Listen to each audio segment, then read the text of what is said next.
Emma Carter made the graduation with 8 minutes to spare, still in her scrubs. A scaffolding collapse had come in at 10 before 5 that morning. 9 casualties. She didn't leave until the last one was stable, and by then, there was no time to change. Wexford Military Institute was not the kind of place that forgave hospital scrubs. Vivian Ashcroft saw her from across the marble hall and said it loud enough for everyone nearby to hear. Some people have no respect for an occasion like this. Nobody said anything. The administrator asked her, politely, whether she'd be more comfortable waiting outside until the ceremony ended. Emma didn't argue. She reached down for her bag and her sleeve slid back. Colonel Ethan Vaughn was 10 feet away. He saw the steel bracelet on her wrist, a name, a rank, and a date engraved across it. And he stopped walking like the floor had gone out from under him. Because he knew that name, and he was the reason it was on her wrist. Before we start, if you've ever kept a promise nobody knew you made, drop "Never Judge" in the comments and hit subscribe. The scaffolding came down at 10 minutes to 5 in the morning. It was a 6-story residential build on the east side of the city, and the collapse took 2 levels of decking with it, and the first ambulance was at the doors of Emma Carter's emergency department by 5:20, with 3 men in the back and 6 more still coming. She had been on shift since midnight. She worked the first one, then the second, then the 4th and the 7th, moving between bays with the unhurried economy of someone who had learned a long time ago that speed and panic are 2 different things, and only one of them is useful.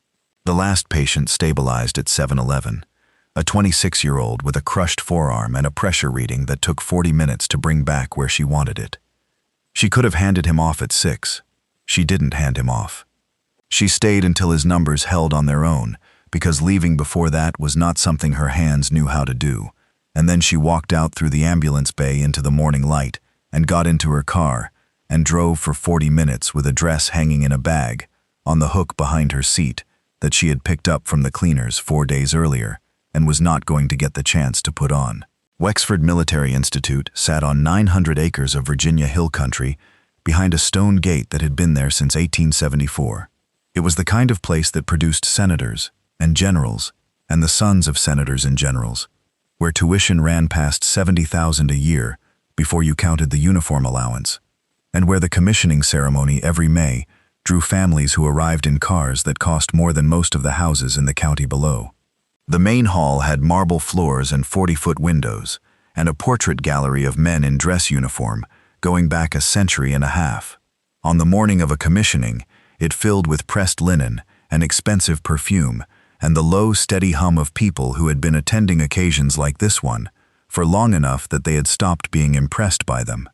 Emma pushed through the doors at 7:52 with 8 minutes to spare, still in her scrubs, hospital badge clipped to her left chest, hair loose from a night that had never once given her a moment to fix it. She was aware of how she looked. She had been aware of it since the parking lot, in the way you become aware of a thing you cannot change and have decided not to spend energy on. What she did not do was slow down or apologize with her posture or make herself smaller on the way through the room, because awareness and shame are not the same thing, and she had never once confused them. She did not head for the family section.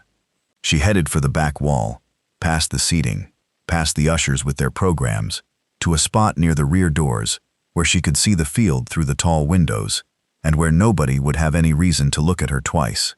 That was where she wanted to be. She had thought about it on the drive, and she had thought about it for 3 weeks before that. Standing at the back was the whole of what she had come to do.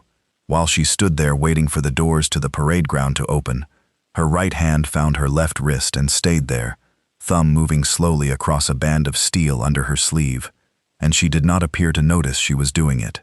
In her bag was an envelope that had arrived 3 weeks earlier, postmarked Dayton, Ohio, addressed in handwriting that slanted hard to the right and pressed deep enough into the paper to be readable from the back of the page. She had read it more times than she was willing to count, and she had not answered it, not because she didn't know what to say, but because she had not been certain until she was actually in the car that she would be able to make herself come. The letter was 4 paragraphs long. The last one was 2 sentences. She could have recited both of them from memory, and had, once, out loud, alone in her kitchen at 3 in the morning. Down in the family section, In the third row on the aisle where the ushers had reserved it, there was one seat with a small printed card on it that nobody had claimed, and as the hall filled and the rows tightened, and people shuffled past each other with programs held above their heads, that one seat stayed exactly as empty as it had been when the doors opened. Vivian Ashcroft noticed Emma at 8:04. She was 56 years old, in a cream jacket that had been fitted to her twice, standing with a small group near the center aisle in the loose configuration of people who know everyone in the room and are performing that fact gently for each other's benefit. Her son Preston was graduating today, third generation Wexford, and she had been looking forward to this morning for 11 months. She looked at Emma across 20 feet of marble, at the wrinkled scrubs, the badge, the sneakers, the hair, with an expression that did not bother to conceal itself. Then she said it. Not to her husband, not under her breath, but in a clear, carrying voice pitched to reach the 6 or 7 people standing nearest to her, which it did, and several more beyond them, which it also did. She said that it was remarkable what people considered acceptable now. She said that this was a commissioning ceremony at a military institution, that there were young men and women out on that field who had spent 4 years earning what was about to happen to them, and that some people apparently had no respect for an occasion like this one. Preston, standing beside her in his dress uniform with his cover under his arm, smirked at the floor. A woman 2 feet away found something to examine on her phone. A man in a blazer took one small step sideways, the size of step a person takes when they want the arrangement of the group to make clear they are not part of the conversation, without having to say so. Nobody said anything to Vivian Ashcroft. Nobody said anything to Emma either. Emma looked out the tall windows at the parade ground and kept her hand where it was and did not turn around. Mr. Denton arrived 90 seconds later with the apologetic efficiency of a man doing something unpleasant and hoping the packaging will carry it. He was in his 40s, an assistant director of institutional advancement, and he had been sent, though he did not say by whom. He explained that they'd had a query about seating. He mentioned the dress code in a tone that suggested he personally found it a little silly. He wondered whether he waited for a name, and she did not supply one, whether she might be more comfortable waiting in the visitors' lounge, where there was coffee, and where the ceremony would be shown on a monitor, and where she could rejoin everyone afterward for the reception. He said all of it with a practiced smile and eyes that had made their decision before he opened his mouth. Emma did not argue. She had spent a great deal of her life around people who had already decided something, and she knew exactly how much energy it was worth spending on them. She simply bent down to pick up the bag at her feet, and as she reached, the loose sleeve of her scrub top slid back along her forearm and exposed her left wrist to the room for perhaps 2 full seconds. A steel cuff, brushed and unpolished, worn dull at the edges from 4 years of being taken off only to shower. A name engraved across it, a rank, a date. Colonel Ethan Vaughn was 10 feet away with his cover under his arm, 6 minutes out from presiding over his 9th Wexford commissioning, and he stopped walking so completely that the aide behind him nearly walked into his back. He was looking at her wrist, and then, in a voice that did not sound like it belonged to a man who had spoken in front of 2,000 people the week before, he said a name out loud that nobody in that marble hall had any reason to recognize. Owen Pike. The hall did not go quiet all at once. It went quiet in pieces. The group nearest Vivian Ashcroft first, then the rows behind them, then the ushers by the doors. The way a room empties of sound when people register that something has happened, without yet understanding what. Emma straightened up slowly with her bag in her hand. She looked at the man who had said the name, at the dress blues and the eagles on his collar, and the face of someone who had just been struck by something invisible, and she understood in that moment that whatever happened in the next several minutes was not going to be within her control. Denton was still standing beside her, with his practiced smile frozen halfway through its arc. Emma gave the colonel the only answer she had that belonged to her. I was his corpsman. Vaughn asked her to walk with him, not as an order and not quite as a request. The way a man asks when he has understood that the conversation he needs to have cannot happen in front of 200 people holding programs. They went through a side door into a corridor lined with class photographs going back to the 30s, and Denton did not follow, and the aide stayed at the door. When they stopped walking, Vaughn did not ask what she was doing at Wexford, or how she had come by the bracelet, or any of the questions Emma had braced for on the walk down the hallway. He asked her whether she had been the one who stayed with him. That was the question, not were you there. Whether she had been the one who stayed. Owen Pike had been 23 years old, a sergeant in a Marine infantry battalion, from Dayton, Ohio, with a mother named Denise and a younger sister named Maya, who he talked about the way some men talk about a car they're rebuilding. Constantly, in detail, to anyone within range. Emma had been the corpsman attached to his platoon for 14 months. The Marines called her Doc, which is what Marines call corpsman, and after the first few months, they stopped thinking of her as Navy at all. Owen used to save the good coffee for her. He was the one who noticed when she hadn't eaten. He had a running argument with her about whether Ohio State had ever produced a quarterback worth the name, which he lost every time and restarted the following week. And he had a photograph in his kit of a 15-year-old girl in a soccer uniform holding a trophy nearly as tall as she was. It happened in a village with one road in and the same road out, and the road was not usable that afternoon. Owen took shrapnel low through the abdomen from a device that went off 11 meters from him. Emma reached him in under 30 seconds. What she found was survivable. She has never once, in 4 years, allowed herself the comfort of thinking otherwise. Provided he was on an operating table inside 2 hours. She packed the wound and started fluids and got the bleeding under control with her hands and her knees and everything in her kit, and she called for the medevac at 14 minutes past 3 in the afternoon. The bird was diverted at 3:40 to a casualty assessed as higher priority. It was diverted again at 4:55. Emma kept working. She kept Owen conscious for the first 3 hours, and she talked to him the whole time, and he talked back for most of it. About Maya, about a scholarship application she'd sent off in the spring, about what he was going to say to her when she got into somewhere good. Emma told him he was going to tell Maya himself. He said he knew that. Then he asked her, sometime in the 5th hour, when his voice had gone thin and the light was starting to leave the sky, whether she'd go if he couldn't. Just stand at the back, he said, just so somebody's there. Emma told him yes because you tell a man yes, and then she kept him alive for another hour and 11 minutes after that. He died at 9:22 in the evening. The helicopter came in at 10:02. The review was thorough, and it cleared her entirely. It found that her field management was exemplary, that the casualty was survivable at the point of injury, and that the delay in evacuation was the determining factor and had originated well above her level. They recommended her for a commendation. Emma read the finding twice and put it in a drawer. She left the Navy 8 months later, and it was not guilt exactly. She believed the review, most days. It was that she could not stop doing the arithmetic. 2 hours to a table, 6 hours and 8 minutes on that ground, 40 minutes between the last breath and the rotors. Somewhere in those 8 months she walked into a shop in a strip mall outside the base and had a steel cuff made with his name and his rank, and the date on the outside. And on the inside, on the surface that sits against the skin where nobody would ever see it, 2 words that meant nothing to anyone but her. 6 hours. If you have ever carried something for years that you never once explained to anybody, drop "never judge" in the comments right now. Because the woman standing in that hallway had never said any of this out loud to a single living person before that morning. Then she told Vaughn the part that undid the assumption every person in that hall had made about her. Maya Pike was not her sister. Emma had never met her. She had never met Denise Pike either, though they had written to each other 4 times over 4 years.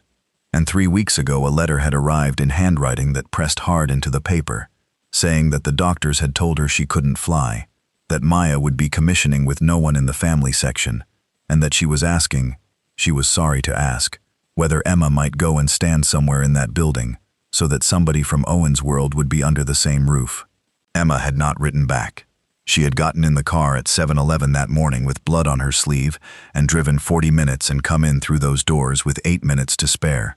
And she had gone straight to the back wall, because standing at the back was the entire promise, and she had never intended to be seen doing it.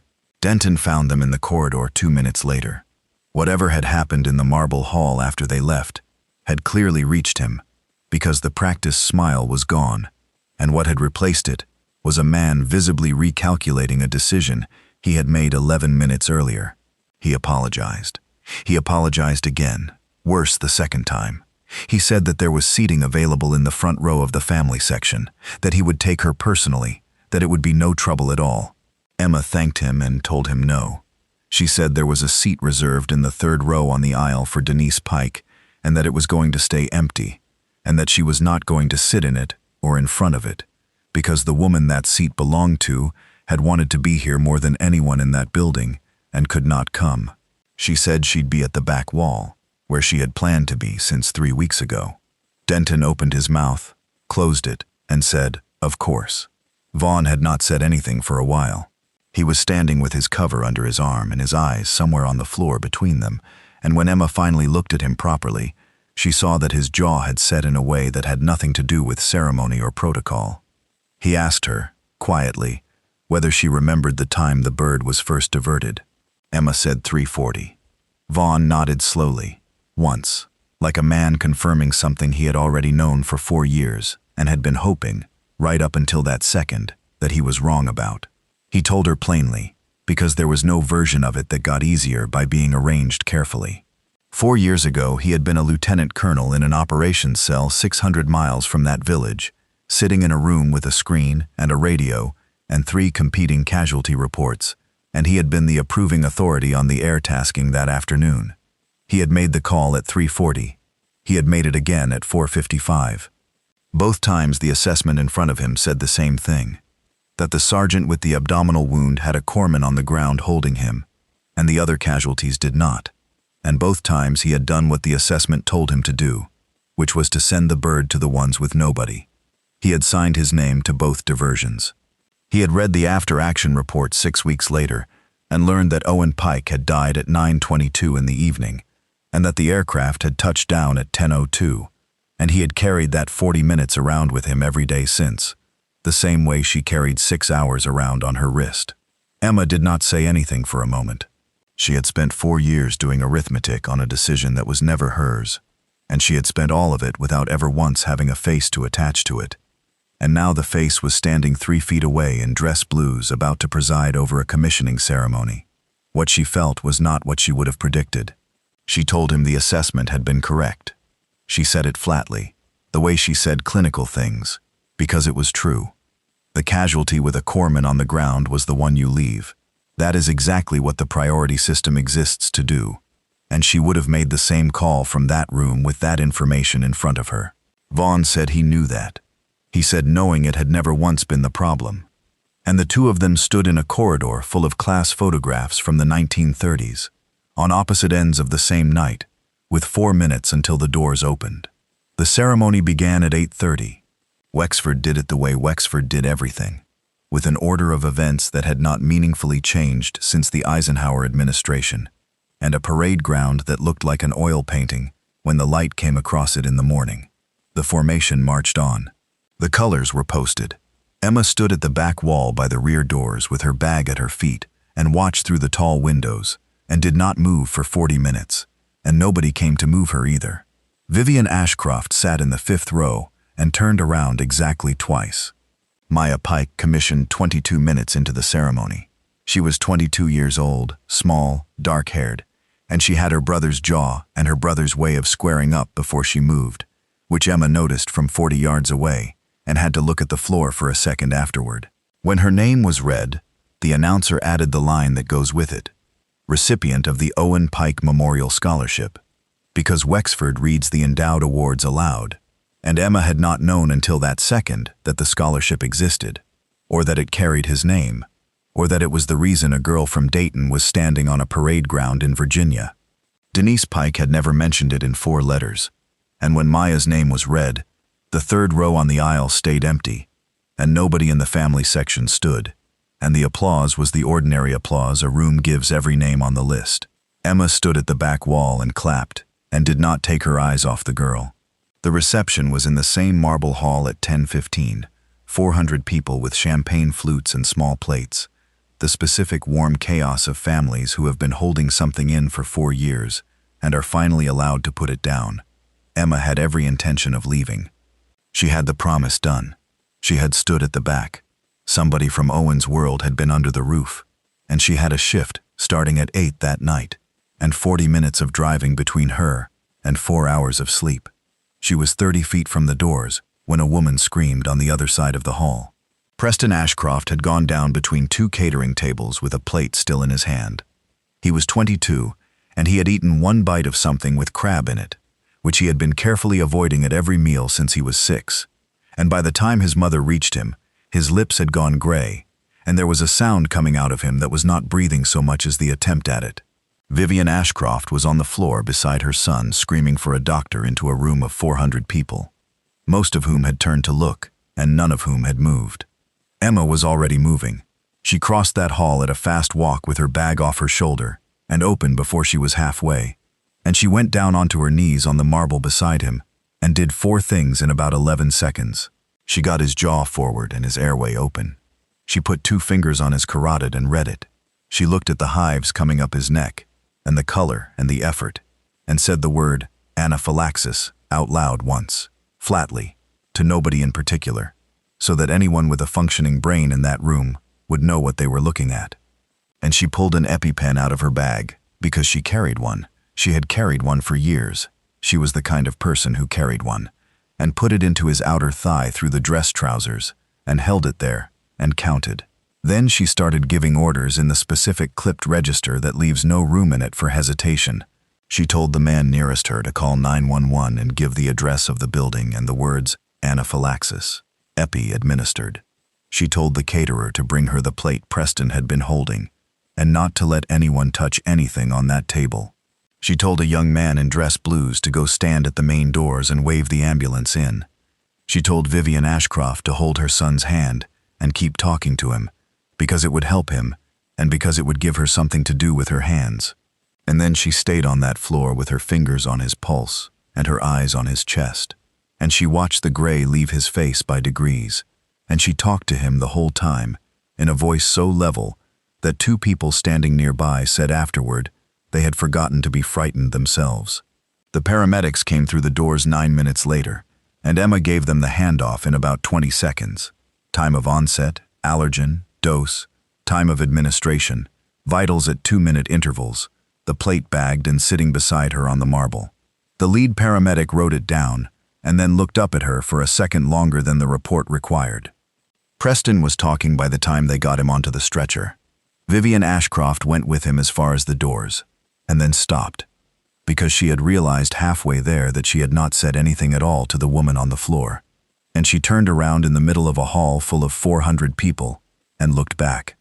Emma was still on her knees on the marble, peeling off a pair of ruined gloves, her scrubs worse than they had been when she walked in that morning. She sat back on her heels and let herself breathe for the first time in 9 minutes, and when she looked up, she found that the entire room was already silent and turned toward her, and Colonel Ethan Vaughn was walking toward the microphone at the front of the hall. Vaughn did not do it the way people expect these things to be done. He did not call for attention or tap the microphone or ask the room to quiet down, because the room had already gone quiet on its own, and had been that way since the paramedics came through the doors. He stood at the microphone with his cover in his hand, and he started by describing a morning. A scaffolding collapse at 10 minutes to 5. 9 casualties. A nurse who had already been on shift for 5 hours when the first ambulance arrived, and who did not leave until the last patient held his own numbers without help, which happened at 7:11, which left her 40 minutes of driving and no time at all to change out of the clothes she had been working in. He said she made it through the doors of that building with 8 minutes to spare. He said that when she arrived, she was told there had been a complaint about how she was dressed, and asked whether she might wait in another room until the ceremony was over. He let that sit for a second. Then he told them what was on her wrist. A steel bracelet with a name, a rank, and a date on it. Sergeant Owen Pike, United States Marine Corps. And he said that he had recognized it from 10 feet away, because he had known that name for 4 years, and had never once expected to see it on a civilian's arm, in a room like this one. He said that in a village with one road in and out, that woman had kept Sergeant Pike alive on the ground for 6 hours and 8 minutes, waiting on an evacuation that did not come, and that the evacuation did not come because of a decision made in an operations cell 600 miles away, by a man who was standing at this microphone right now. He said it plainly, and he did not soften it. and he did not look away from the room while he said it. Then he told them why she had come. He said that somewhere in the 5th hour on that ground, Sergeant Pike had asked her to go to his sister's graduation if he could not, and to stand at the back so somebody would be there. He said the woman on the floor of this hall 9 minutes ago had driven 40 minutes in blood-stained scrubs to keep that promise, that she had gone to the back wall on purpose and stayed there for the entire ceremony, and that she had turned down a seat in the front row because the seat reserved in the 3rd row belonged to Denise Pike, who could not travel, and who had asked her 3 weeks ago in a letter to come and stand somewhere in this building. He said that the young woman who commissioned 22 minutes into the ceremony this morning on the Owen Pike Memorial Scholarship had no idea any of this was true. Maya Pike was standing near the back of the room in her dress uniform with a plate she had forgotten she was holding. Vaughn asked her to come forward. Then he asked Emma to come forward too. And then he said the thing that took the room apart, that at Wexford, the bars are pinned by family, that this had been the tradition since 1874, and that in his judgment as the presiding officer, there was not a person in that hall with a stronger claim to that word than the woman who had spent 6 hours holding Owen Pike's brother-in-arms promise together with her hands. Emma walked up through 400 people in her ruined scrubs. Maya stood in front of her at attention, and then stopped being at attention, because she was 22, and she had heard about a corpsman named Doc in 4 years of her mother's phone calls, without ever once being told a full name, and she had spent that morning commissioning in front of an empty seat. Emma pinned her bars with hands that were completely steady, the same hands that had been steady on a marble floor 11 minutes earlier, and on a road in a village 4 years before that. Maya reached up and put her fingers around Emma's left wrist, over the steel, and held on. Emma told her that her brother had talked about her constantly, and that everyone in that platoon had known who she was, long before they knew anything else about him. Maya asked whether he had known about the scholarship. Emma said no, and that he had known she was going to get in somewhere good, and had said so, out loud, on that road, in the 5th hour. Vaughn found her afterward at the edge of the hall, near the doors, once the crowd had turned back into a crowd. He did not stand in front of her. He stood beside her, looking out at the room, in the way of a man who has learned that some things are easier to say sideways. He apologized. Not the institutional version. He said he had made 2 calls with an assessment in front of him, and that he would probably make them again, and that being right had never once been the thing that helped. Emma told him she knew, because she had been doing the same arithmetic from the other end of it. Then he told her the part that was not an apology. Owen Pike's Silver Star packet had been drafted 4 years ago, and had stalled, because the after-action was sealed behind a control number, and the only witness to the last 6 hours had separated from the Navy and could not be located by anyone who went looking through official channels. He said he was reopening it Monday. He said her account was the missing piece, and he asked whether she would write it. Emma said yes. Then Vaughn asked her for the second thing, which he had been thinking about since the corridor. Wexford brought in 500 cadets a year, he said, and taught them a great deal about leadership and almost nothing about what it costs. He wanted 1 hour, once a year, in front of the incoming class. Not a lecture on tactics, an hour on what it actually looks like when the system does exactly what it is supposed to do, and a man dies anyway, told by the person who was on the ground for it. Emma looked out at the hall for a while before she answered. Then she said she'd do it, and that she wanted Denise Pike invited to the first one, and Vaughn said that had already occurred to him. Vivian Ashcroft was waiting near the doors. She had come back from the ambulance, and she had been standing there for some time, working out how to do something she had very little practice at. What she said was short. She said that her son was breathing because of a woman she had humiliated in front of 40 people 90 minutes earlier. That she had been wrong in a way she was not going to be able to explain away to herself, and that she was sorry. She did not ask to be forgiven, and she did not attempt to soften it with anything. Emma told her to make sure Preston carried 2 pens from now on, and kept one in the car. Then she picked up her bag. The Silver Star came through 11 months later. Denise Pike accepted it in a small ceremony in Dayton, with an oxygen line under her nose, and her daughter in dress blues beside her. And Emma sat in the 2nd row, because she had refused the first one again. She gave the first hour at Wexford that September to 490 cadets who did not make a single sound for the whole of it, and she has given it every year since. Always in September, always in the same room. She still works nights. She never changed the bracelet. Maya Pike came through the doors of Emma's emergency department 7 months after that, on a Tuesday afternoon, in uniform, on her way to her first duty station. She had driven 90 minutes out of her way to do it. She waited by the desk until Emma came out of a bay, and she held out her arm without saying anything first, and on her wrist was a steel cuff, brushed and unpolished, with her brother's name and rank, and the date engraved across the front of it. She had it made in a shop off base, she said. She had not known what to put on the inside. She asked Emma what hers said. Emma turned her own wrist over and showed her the 2 words that had been sitting against her skin for 4 years, and Maya read them and did not say anything for a while, and then she asked the question that everyone eventually asks, whether it ever stopped. Emma told her the truth, which was no, and that it was not supposed to, and that carrying it was not the same as being crushed by it. Then a call came in and she had to go, and she said the last thing over her shoulder on the way to the doors, the same thing she had said to Vaughn in the corridor, and to Maya on the parade ground, and to herself at 3 in the morning for 4 years. I didn't save him, I just stayed. If this story reminded you that the people who carry the most are almost always the ones who say the least about it, subscribe and stay with us. Every week we tell another story about the quiet ones, the ones who show up when nobody's looking and never once ask to be seen. We are not finished telling them.